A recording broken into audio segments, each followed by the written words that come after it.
Hello साथियों, आपका alpha academy channel में स्वागत है।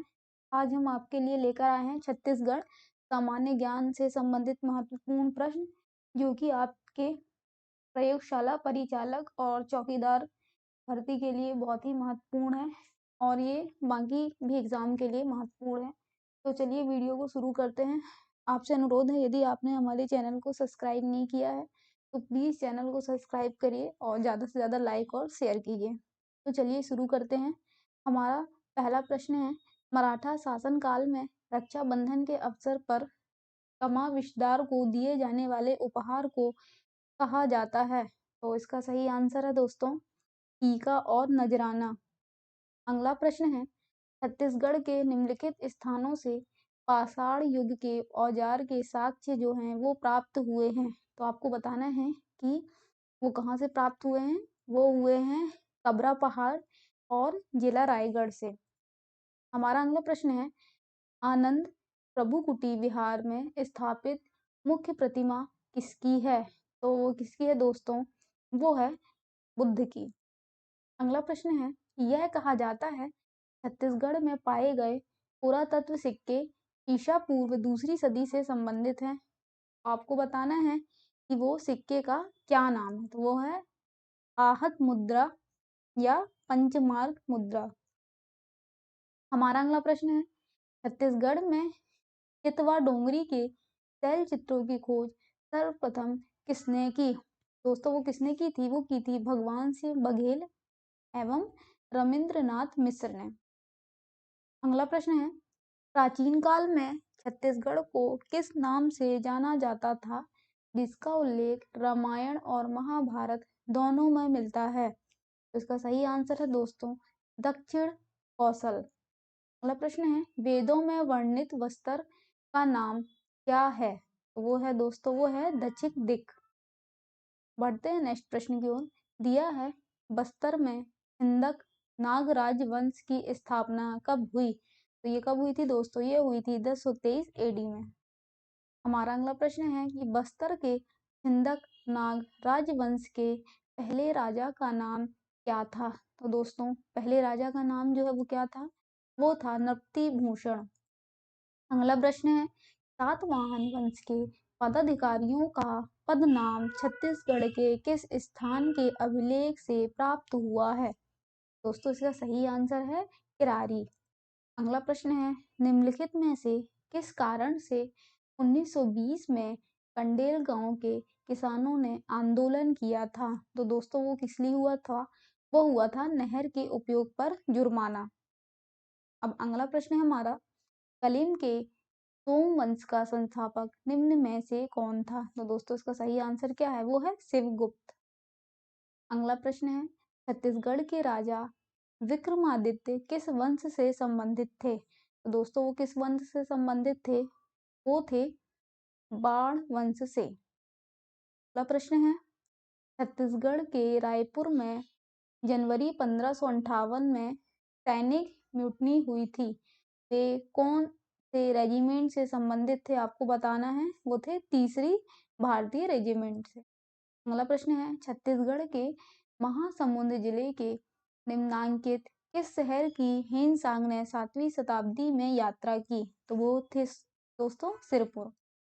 अगला प्रश्न है, निम्नलिखित में से कौन सी जोड़ी छत्तीसगढ़ में 1857 के विप्लव का नायक एवं उसका क्षेत्र से सुमेलित नहीं है? दोस्तों वो क्या है? उसका सही आंसर है बलराम सिंह और बस्तर की जोड़ी। अब हमारा अगला प्रश्न है, इस राज्य के निम्नलिखित में से किन कलचुरी राजा ने मुगल दरबार को भेंट दी थी? तो इसका सही आंसर है कल्याण साथ।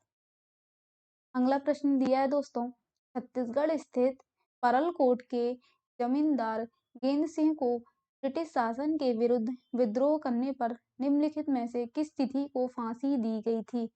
तो दोस्तों आपको इसको डेट के साथ भी याद रखना है। इसका सही आंसर है हमारा 20 जनवरी 1825। अगला प्रश्न है हमारा, भोपालपट्टनम संघर्ष किस वर्ष हुआ था? तो ये किस वर्ष हुआ था दोस्तों? ये हुआ था 1795 में। बढ़ते हैं नेक्स्ट प्रश्न की ओर। दिया है, लूटपाट और शोषण से मुक्त दुनिया की स्थापना के उद्देश्य से अबू जमाइयों द्वारा समर्पित विद्रोह कहा जाता है। तो इसका सही आंसर क्या है दोस्तों? वो है परलकोट विद्रोह। हमारा अगला प्रश्न है कि छत्तीसगढ़ का जो मंगल पांडे है वो किसको कहा जाता है? वो किसको कहा जाता है दोस्तों? वो कहा जाता है हनुमान सिंह को। अगला प्रश्न है खूब तमाशा का रचना काल। अब आपको बताना है इसका सही आंसर जो है वो क्या है? तो वो है 1746 ईस्वी। अगला प्रश्न है जांजगीर के विष्णु मंदिर का शासक किसने किया था? तो वहां पर जो है किसने शासन किया था? तो वो उसका सही आंसर है जालदेव प्रथम ने। अगला प्रश्न है रतनपुर पर आक्रमण करने वाले मराठा सेनापति का नाम क्या था? तो वो सेनापति का नाम दोस्तों आपको बताना है वो क्या था? वो था भास्कर पंत। बढ़ते नेक्स्ट प्रश्न की ओर। दिया है नागवंशी शासक द्वारा छत्तीसगढ़ में मंदिर बनवाया गया था। आपको बताना है कि उस मंदिर का नाम क्या था? उस मंदिर का नाम क्या था दोस्तों? वो था भोरम देव मंदिर। हमारा अगला प्रश्न है रायपुर शहर का नाम किसके नाम पर रखा गया? तो ये आंसर आपको याद रखना है दोस्तों, वो रखा गया था ब्रह्मदेव राय के नाम पर। हमारा अगला प्रश्न है स्थानीय प्रशासन हेतु पंचकुल संस्था किस शासकों ने बनाई थी? तो किन शासकों ने बनाई थी दोस्तों? वो बनाई थी कलचुरी ने। अगला प्रश्न है बिलासपुर में वानर सेना के संस्थापक निम्नलिखित में से कौन थे? तो दोस्तों वो कौन थे? वो थे वासुदेव देवरस। अगला प्रश्न है इस राज्य में सविनय अवज्ञा आंदोलन के दौरान बच्चों के एक संगठन वानर सेना के संस्थापक जो हैं वो कौन थे? दोस्तों इसका सही आंसर है बलीराम दुबे। अगला प्रश्न है छत्तीसगढ़ में 1857 में किसने प्रथम स्वतंत्रता संग्राम का नेतृत्व किया था और उस क्षेत्र का पहला शहीद बना? तो दोस्तों इसका सही आंसर है वीर नारायण सिंह। अब अगला प्रश्न है इस राज्य के कलचुरी वंश के निम्नलिखित में से बस्तर के शासक सोमेश्वर को पराजित किया एवं अपने राज्य का विस्तार किया था। तो वो कौन थे दोस्तों? वो थे जयदेव प्रथम। तो दोस्तों इस वीडियो में हमने इतने क्वेश्चन कवर किए हैं जो कि बहुत ही इंपॉर्टेंट है, तो आप परीक्षा से पहले जरूर देखें। और यदि आपने हमारे चैनल को सब्सक्राइब नहीं किया है तो प्लीज़ चैनल को ज़्यादा से ज़्यादा सब्सक्राइब करें और लाइक एंड शेयर करें। Thank you for watching this video.